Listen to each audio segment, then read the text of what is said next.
Hello, how are you doing? I hope you're having a good day. I am Dr. Ozoh. I'm a diabetes and lifestyle coach helping you to live longer and better. Now, today I'm going to talk about eggs. Are they good for you? Are they bad for you? Are they going to give you a heart attack? How many eggs should you eat? So, a couple of facts about eggs. Eggs are one of the most nutritious foods that you can eat. They are a superfood. They are a natural multivitamin.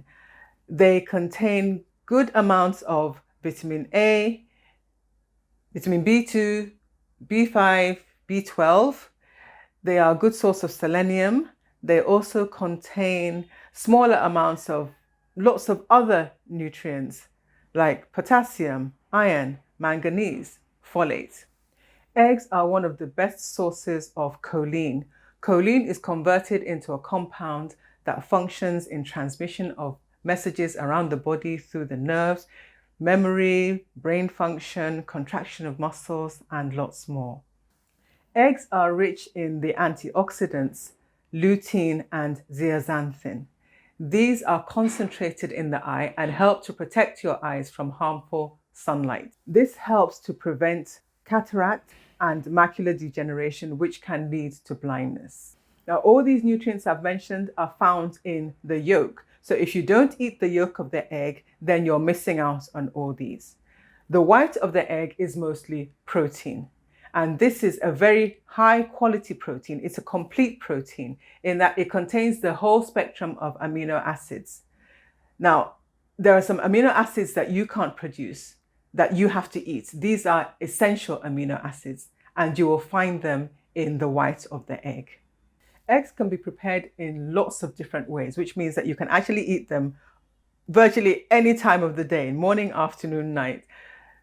When you eat eggs for breakfast, it helps you to lose weight. This works because eggs are filling, they're satisfying. So you find that if you eat eggs in the morning, you don't feel that need to nibble and pick at things all through the day because you feel full, you're okay. So by not doing that, you are naturally, without hunger, reducing the number of calories that you're consuming in a day. And this can help you to lose weight.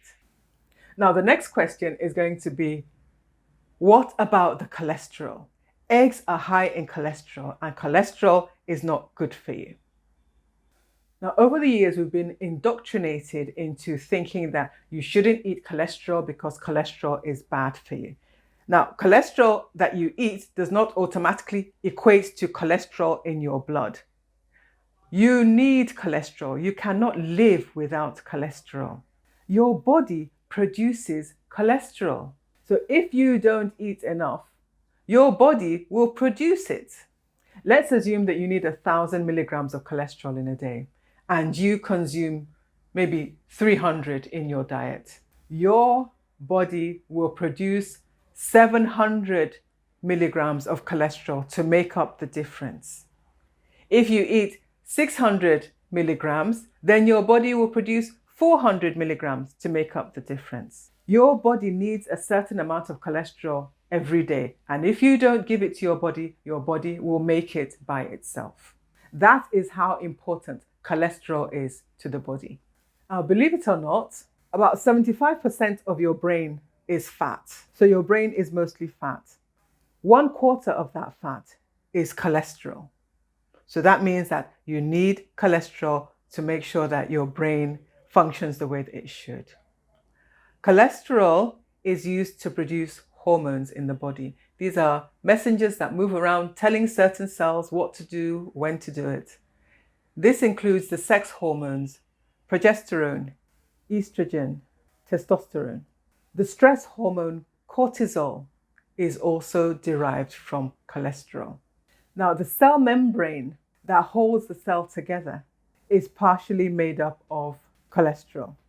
Cholesterol is part of bile that's secreted into your intestines to help you to break down the fat in the food that you eat. So you can see that cholesterol is essential. You can't do without it. So I'm going to repeat it again. The cholesterol you eat does not equal cholesterol in your blood. Now, I promise you that there are some of you listening to this who may have been avoiding cholesterol for some time. You may have been taking the skin off your chicken, or avoiding red meat, or not eating eggs, and you have high cholesterol. So where did that cholesterol come from? Cholesterol is found only in animal sources and foods that are derived from that, like meat and then eggs and dairy products. Now, vegans do not eat any animal products, and yet there are vegans who have high blood cholesterol. So where did the cholesterol come from? What this means is that there's some other process that's going on in the body. There's something else that's wrong in the body that is making the body produce excess amounts of cholesterol, totally independent of the one that you put into your mouth. So that is the problem. It's not the cholesterol that you're eating that's the issue. It's the processes that are malfunctioning in your body that are causing your body to overproduce cholesterol and push it out into the blood. So when it comes to what we think is healthy, as developing countries, we tend to take our cue from the West, particularly the United States. And for a long time, their dietary guidelines told people to eat less than 300 milligrams of cholesterol a day. Now, an average egg, a large egg, contains about 200 milligrams of cholesterol. So basically, they were saying that you should eat not more than 1.5 eggs or the equivalent a day. Those were in their guidelines. And there was a lot of, fanfare. It was publicized, oh no, don't eat more than 300 milligrams of cholesterol a day. It's bad for you, etc., etc., etc. Now, in their more recent guidelines, they quietly removed that limit, that 300 milligram limit. Now, with all the fanfare and the noise that was made about this 300 milligram per day limit, one would have thought that when this limit was removed, that there would have been a bit of noise, that we'd have heard something, But instead, what did we get? Nothing. Unfortunately, there are some people that haven't gotten the memo.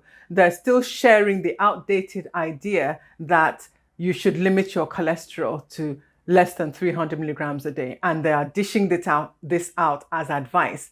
And unfortunately, this advice never had any scientific basis to start with. As human beings, we've been eating eggs for eons, for generations, and we never had any problems. Eggs are not going to give you a heart attack. In fact, people with heart disease can actually eat a couple of eggs a week. Some suggest up to 6 eggs a week are okay, even if you have heart disease. And if you're healthy, you can eat 2-3 eggs a day without any problems. This whole egg discussion is a huge distraction. There are so many other things that you could be doing that would have a huge impact on your health. Cutting out processed food, eating more vegetables, getting up and moving around a bit more instead of sitting in one place all the time. These are a much better use of your time and your mental energy than obsessing about eggs.